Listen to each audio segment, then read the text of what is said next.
The Department of Homeland Security canceling border wall contracts in Texas as tens of thousands of Haitian migrants make their way toward the U.S. Nearly 100 U.S.-bound Haitian migrants were found in a shipping container over the weekend in Guatemala. Joining me now, Texas Congressman and House Appropriations Committee member Tony Gonzales. Congressman Del Rio is in part of your district. Tell us what you're seeing at the border and just what you make of these border wall contracts being canceled at this time where it is a full-blown crisis at our border. Yeah, as most people, have Columbus Day off, life on the border is hell for us. In Del Rio, I was there last week with a couple of members of Congress. This was after kind of the peak of what we saw, the 15,000 plus under the bridge, and nothing really has changed. Border Patrol sector chiefs are telling me over 850 migrants are being caught every day. They're also telling me that under that bridge, there's remnants of yellow fever, tuberculosis, COVID. They're taking samples of the soil there under the bridge. It's pure chaos. Now, 90 miles from there is a little town called Sonora. Just a couple days ago, there was a high-speed chase through Sonora. This isn't anything new. Sadly, things along the border are getting worse. And Joe Biden is canceling the wall. He's canceling contracts. This administration is doing nothing to help secure this border.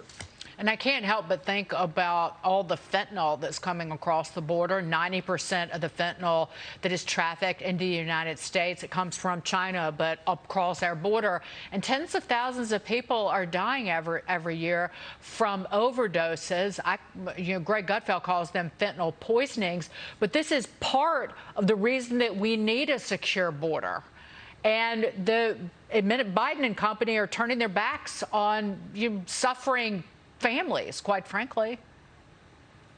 No, that's exactly right. The drugs are continuing to pour in, and there's a national security threat as well. About a week and a half ago, I met with the foreign minister of Panama in my office in D.C., and what she told me was Panama has apprehended 52 members associated with terrorist organizations this year alone. What does that mean? That means there is a threat on our southern border. Drugs, terrorism, not to mention the violence that the cartels offer. Meanwhile, it also impacts us financially. Our communities along the border rely on that commerce and trade between Mexico. The chaos that Joe Biden has caused is impacting everybody.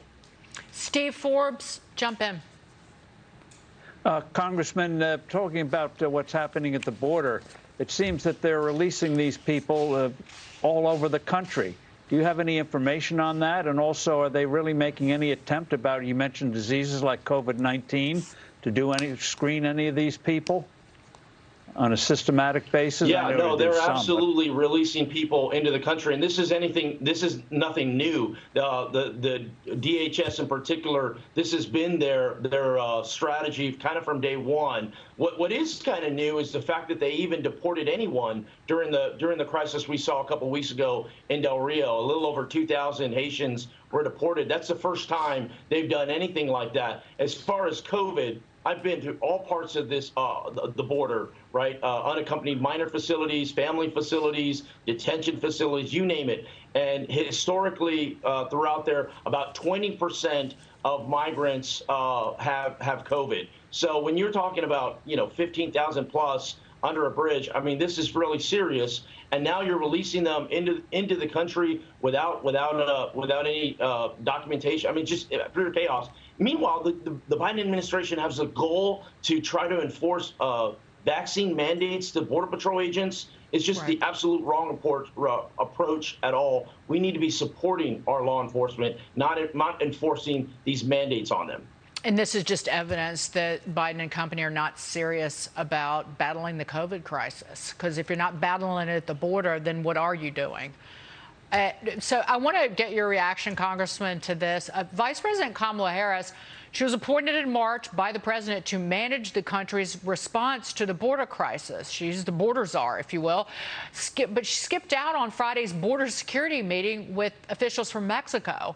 Instead, Harris went to New Jersey and visited a daycare and a vaccination center. And she also had time to make this video. To think about so much that's out there that we still have to learn. Like, I love that. I love that. And so I'm very excited about the Space Council. We're going to learn so much as we increasingly, I think, are curious and interested in the potential for the discoveries and the work we can do in space. So that's one of the things I'm most excited about. But the other, you guys are going to see. You're going to literally see the craters on the moon with your own eyes. Oh, I get it. With your own eyes. I'm telling you, it is going to be unbelievable. Congressman, was that time well spent given the crisis at the border?